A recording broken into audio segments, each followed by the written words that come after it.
Hey, Inspired Life listeners. Today we're diving into one of the most important but often overlooked aspects of relationships, reclaiming your personal power. Whether it's with a romantic partner, friends, family, or coworkers, we've all experienced moments when it feels like we've lost our power. But don't worry, by the end of this video, you'll know exactly how to take it back and never let it slip through your fingers again.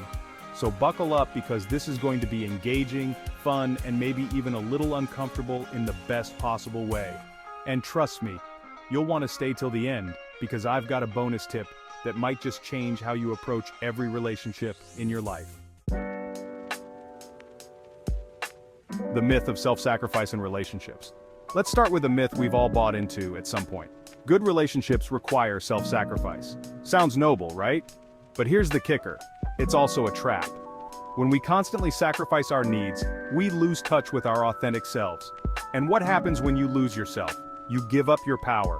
Now, I'm not saying relationships don't require compromise, but there's a fine line between healthy compromise and unhealthy self-sacrifice.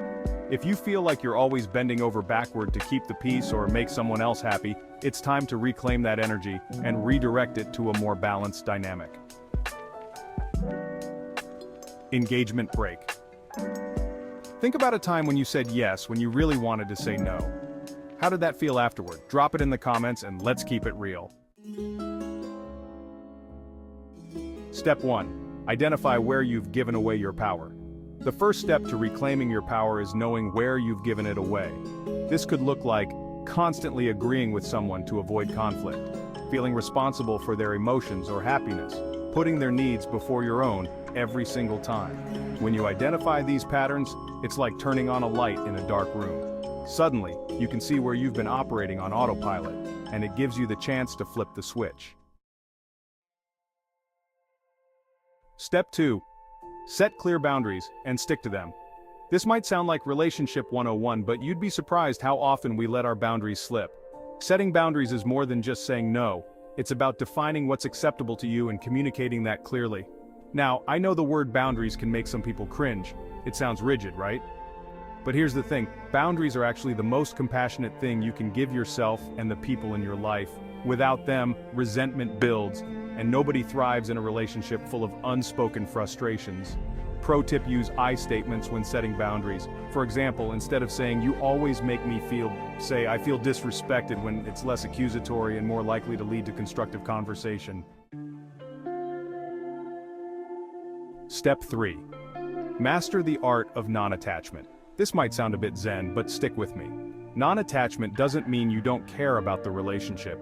It means you don't need it to validate your worth. When you're attached to an outcome, like wanting the other person to like you, agree with you, or behave in a certain way, you hand over the keys to your happiness. But when you practice non-attachment, you reclaim those keys and keep them in your pocket, where they belong.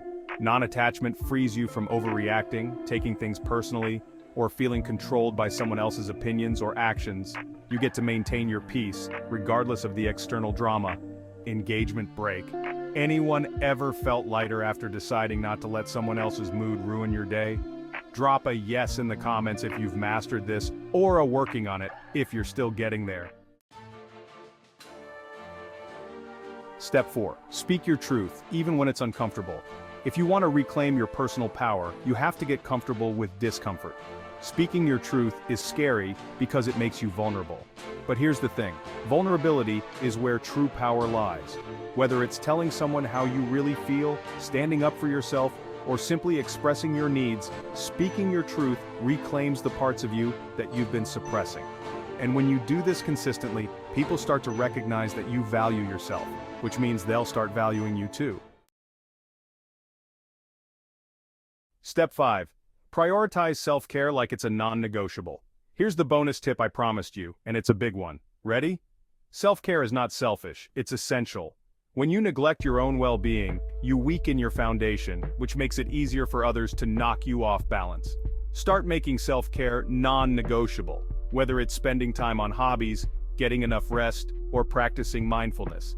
When you take care of yourself first, you show up in relationships from a place of strength, not neediness. And trust me, when you feel good in your skin, you're way less likely to give away your power to anyone. Closing thoughts. The power of being you. At the end of the day, reclaiming your power isn't about controlling others or dominating your relationships. It's about showing up fully as yourself, confident, unapologetic, and whole. When you do that, you inspire others to do the same. And guess what? That's how you build stronger, more authentic, and more fulfilling connections. So, what do you think? Ready to reclaim your personal power in relationships? Let me know in the comments, and if this video resonated with you, don't forget to like and subscribe for more life-changing content.